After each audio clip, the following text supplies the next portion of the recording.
अब मिजेंट्रीज असल में क्या होती हैं, ये पेरिटोनियल फोल्ड्स होते हैं जो कवर कर रहे होते हैं स्टमक को। असल में होता ये है कि ये हम कहते हैं पोस्टीरियर एब्डोमिनल वाल है और ये एंटीरियर एब्डोमिनल वाल है। ये सारा कंसेप्ट इसी में क्लियर हो जाएगा। यहाँ पे हम कहते हैं कि स्टमक पड़ा हुआ है। अब स्टमक को क्या करती हैं, ये कवर करती हैं जो मिजेंट्रीज होती हैं। अब ये किस तरह कवर कर रही हैं, ये देखिए ये डॉर्सल वॉल है और ये जो है वेंट्रल वॉल है। अब इसकी जो उसके हवाले से गैस्ट्रियम कहते हैं स्टमक को, तो ये आ जाएगी डॉर्सल मेसोगैस्ट्रियम और ये आ जाएगी वेंट्रल मेसोगैस्ट्रियम। ये एक्चुअल में है मिजेंट्रीज ही, ये डॉर्सल बन गई और ये बन गई वेंट्रल। अब वेंट्रल साइड पे यहाँ पे पड़ा होता है लिवर। अब पहले इस तरह होती है, जब लिवर प्रॉपरली जो है वो अपीयर होना शुरू होता है, लिवर बर्ड बनता है, हम अभी देखेंगे लिवर की डेवलपमेंट में। अब हम कहते हैं कि लिवर यहाँ पे अपीयर होना शुरू हो गया। जब लिवर अपीयर होता है तो ये डाइवर्ज होकर इसको भी कवर कर लेंगे, तो इस तरह बन जाएगा।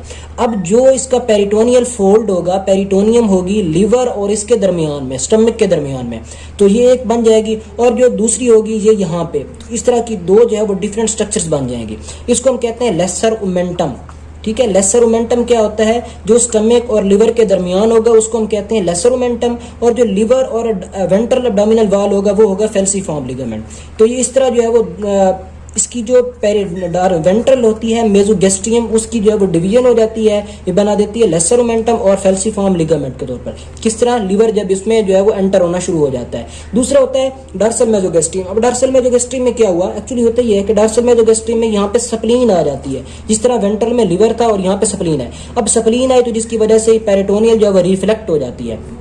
अब जो स्टमक और स्प्लीन के दरमियान होगा उसको हम कहते हैं गैस्ट्रोलीनल लिगामेंट। गैस्ट्रोलीनल लिगामेंट क्या होता है, एक्चुअली गैस्ट्रोलीनल लिगामेंट होता है जो स्प्लीन और स्टमक के दरमियान होगी रिफ्लेक्शन, उसको हम कहते हैं गैस्ट्रोलीनल।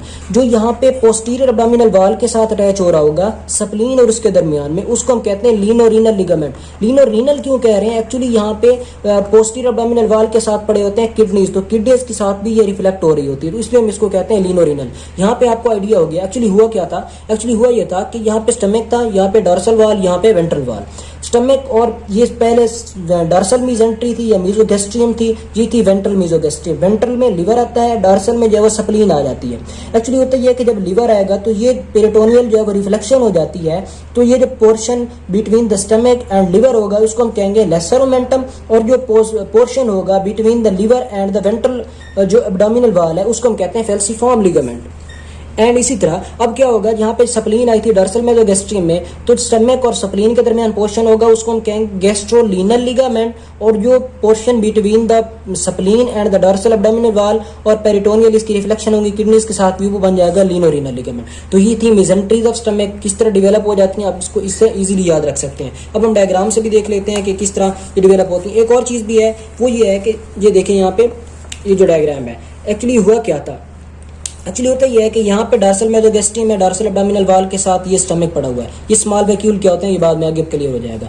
ये डॉर्सल वॉल है। एक्चुअली होता है कि जब स्टमक रोटेट करता है, अब स्टमक पहले ये है वो मीडियन प्लेन में पड़ा हुआ था, फिर इसकी रोटेशन हुई हमने देखी है। अब रोटेशन की वजह से क्या होता है कि ये जो डॉर्सल मेसोगैस्ट्रियम वाला पोर्शन था तो ये भी उसके साथ ही लेफ्ट पे मूव कर जाता है। इसके लेफ्ट पे मूव करने की वजह से क्या बन जाता है, एक तरह का यहाँ पे जो पाउच बन जाता है या सैक बन जाती है, जिसको हम कहते हैं ओमेंटल बर्सा और द लेसर पेरिटोनियल सैक। इसकी वजह से लेसर पेरिटोनियल सैक बन जाती है। जब ये मोर जो है वो कर्व्ड होता है तो इसकी वजह से केएलएम में दिखा हुआ है कि यहाँ पे मोर कर्व्ड होगा तो पेरिटोनियल जो जनरल पेरिटोनियल कैविटी है और इसके दरमियान में एक जो है वो फोरामेन बन जाता है। ये वाला फोरामेन इसको हम कहते हैं ओमेंटल फोरामेन। ये केएलएम से भी देख लेते हैं किस तरह।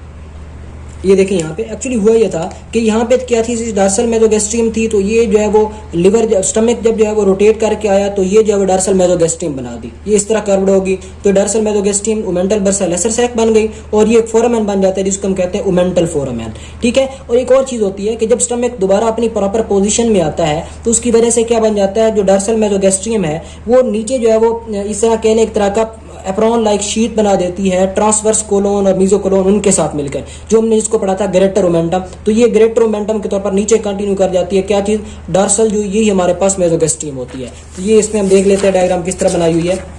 ये यहाँ पे है।